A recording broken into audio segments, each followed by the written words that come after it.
সকালবেলা মাছ বাজারে গিয়ে দেখি চকচক করছে কাচকি মাছ, কিনে ফেললাম। বাড়ি এসে ভালো করে ধুয়ে মাখিয়ে ফেললাম নুন আর হলুদ। কাচকির কথা মাথায় রেখে কিনেছিলাম একটা বড় বেগুন, সেটাকে কেটে ফেললাম কচকচ করে। সঙ্গে বাঙালি মানুষ, একটু আলু তো কুচোবই। সব কিছু কেটে ধুয়ে কড়াই দিয়ে দিলাম সর্ষের তেল, একটু গরম হতেই ভেজে ফেললাম কাচকি মাছগুলো। ভালো করে ভেজে নিতে হবে কিন্তু। মাছ ভেজে তুলে নিয়ে ওই কড়াইতেই আবার তেল দিয়ে গরম করে নিয়ে দিয়ে দিলাম পাঁচফোড়ন। কি সুন্দর গন্ধ! পাঁচফোড়নগুলো একটু নেড়ে চেড়ে তার মধ্যে দিয়ে দিলাম আলু। তারপর একটু ভাজা ভাজা হয়ে এলে তার মধ্যে দিয়ে দিলাম বেগুনগুলো। নেড়ে চেড়ে নিয়ে তার মধ্যে দিয়ে দিলাম নুন। তারপর আর একটু ভালো করে নেড়ে চেড়ে নিয়ে তার মধ্যে দিয়ে দিলাম শুকনো লঙ্কার গুঁড়ো আর হলুদ গুঁড়োর মিক্সড করা একটা পেস্ট। আলু বেগুনটা ভালো করে কষিয়ে নিয়ে ঢাকা দিয়ে দিলাম সেদ্ধ হতে।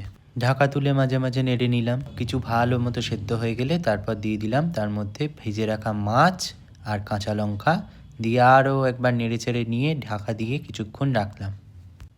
ব্যাস রেডি কাচকি মাছের আলু বেগুন দিয়ে চচ্চড়ি। আর লাস্টে নামানোর আগে দিয়ে দিলাম একটু কুচনো ধনেপাতা। গরম গরম ভাতের সাথে খেলাম, কিছুই লাগলো না আর।